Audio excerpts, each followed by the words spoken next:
ಸರ್ಕಾರದ ನಿರ್ಲಕ್ಷ್ಯದಿಂದ ಭದ್ರಾ ಮೇಲ್ದಂಡೆ ಯೋಜನೆ ನೆನಗುದ್ದಿಗೆ ಬಿದ್ದಿದೆ. ಹೋರಾಟಗಾರರು, ರೈತರು ಒಗ್ಗಟ್ಟಾಗಿ ಹೋರಾಟ ಮಾಡದಿದ್ದರೆ ಯೋಜನೆ ಕೈತಪ್ಪುವ ಸಾಧ್ಯತೆ ಇದೆ ಎಂದು ಜೆಡಿಎಸ್ ರಾಜ್ಯ ಕಾರ್ಯದರ್ಶಿ ಕಲ್ಲೇರುದ್ರಿಶಿ ಅವರು ದಾವಣಗೆರೆ ಜಿಲ್ಲೆಯ ಜಗಳೂರು ಪಟ್ಟಣದಲ್ಲಿ ಪತ್ರಿಕಾ ಭವನದಲ್ಲಿ ಸುದ್ದಿಗೋಷ್ಠಿ ಮೂಲಕ ತಿಳಿಸಿದ್ದಾರೆ. 2020ರಲ್ಲಿ ಈ ಯೋಜನೆಗೆ 1200 ಕೋಟಿ ರೂಪಾಯಿ ಮೊತ್ತದ ಟೆಂಡರ್ ಪ್ರಕ್ರಿಯೆ ನಡೆದಿತ್ತು. ಆದರೆ ರಾಜಕಾರಣಿಗಳ ನಿರ್ಲಕ್ಷ್ಯದಿಂದ ವರ್ಷಗಳು ಉರುಳಿದವು. ಈಗ ಅಗತ್ಯ ವಸ್ತುಗಳ ಬೆಲೆ ದುಬಾರಿಯಾಗಿದೆ. ಯೋಜನೆ ವೆಚ್ಚ 1008 ಕೋಟಿ ರೂಪಾಯಿಗೆ ಏರಿಕೆಯಾಗಿದೆ. ಪರಿಸ್ಥಿತಿ ಹೀಗಿದ್ದರೂ ಕಳೆದ 2-3 ವರ್ಷಗಳಲ್ಲಿ ಸರ್ಕಾರ ನೀಡಿರುವುದು ಕೇವಲ 10ರಿಂದ 15 ಕೋಟಿ ರೂಪಾಯಿ ಮಾತ್ರ.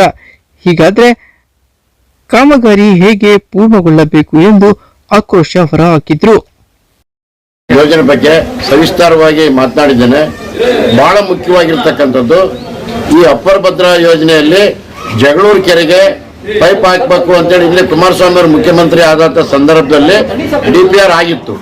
ಈಗ ಆ ಯೋಜನೆ ನನಗೆ ಮಾಹಿತಿ ಪ್ರಕಾರ ಈಗ ಜಗಳೂರಿಗೆ ಪೈಪ್ ಹಾಕಲ್ಲ ಅಂತಕ್ಕಂಥದ್ದು ನನಗೆ ಮಾಹಿತಿ ಬಂದಿದೆ.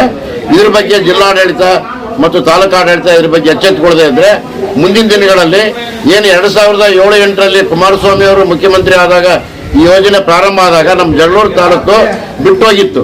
ಅದೇ ತರ ಈ ಎಚ್ಚೆತ್ತುಕೊಳ್ಳದೆ ಇದ್ರೆ ನಮ್ಮ ಜಗಳೂರು ಕೆರೆಗೆ ಪೈಪ್ ಹಾಕ್ತಕ್ಕಂಥ ಯೋಜನೆ ಕೈ ಬಿಟ್ಟು ಹೋಗಬಹುದು ಅಂತಕ್ಕಂಥದ್ದು ನನ್ನ ವೈಯಕ್ತಿಕ ಅಭಿಪ್ರಾಯ.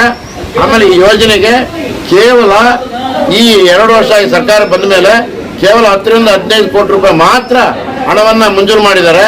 1500 ಕೋಟಿ ರೂಪಾಯಿ ಪ್ರಾಜೆಕ್ಟು ನಮ್ಮ ಚಿತ್ರದುರ್ಗಕ್ಕೆ ಡಿಸೆಂಬರ್ ತಿಂಗಳಿಗೆ ನೀರು ಬರುವಂತ ಅವಕಾಶ ಇದೆ. ಆದ್ರಿಂದ ಹೆಚ್ಚು ಹಣವನ್ನು ಮಂಜೂರು ಮಾಡಿಸಲಿಕ್ಕೆ ಜನಪದ ಹೋರಾಟ ಮತ್ತು ತಾಲೂಕಿನ ಎಲ್ಲ ಸಮಸ್ತ ರೈತರು ಬಾಂಧವರು ಎಚ್ಚೆತ್ತುಕೊಳ್ಬೇಕು ಅಂತೇಳಿ ನಾನು ನಿಮ್ಮೆಲ್ಲ ಈ ಮುಖಾಂತರ ನಿಮ್ಮ ಕೈ ಮೇಲೆ ಪ್ರಾರ್ಥನೆ ಮಾಡಿಕೊಡ್ತೇನೆ. ಈ ಸಂದರ್ಭದಲ್ಲಿ ಗೋಡೆ ಸಿದ್ದೇಶ್, ಉಸ್ಮಾನ್ ಅಲಿ, ಯಲ್ಲಪ್ಪ ಮುಸ್ಟೂರ್, ಸಣ್ಣ ತಿಪ್ಪೇಶ್, ಲಕ್ಷ್ಮಣ್, ಬನ್ನಿಹಟ್ಟಿ ರೇವಣ್ಣ, ತೋರಣಗಟ್ಟೆ ಬಾಲಪ್ಪ, ಲಿಂಗಪ್ಪ ಸೇರಿದಂತೆ ಮತ್ತಿತರರಿದ್ದರು.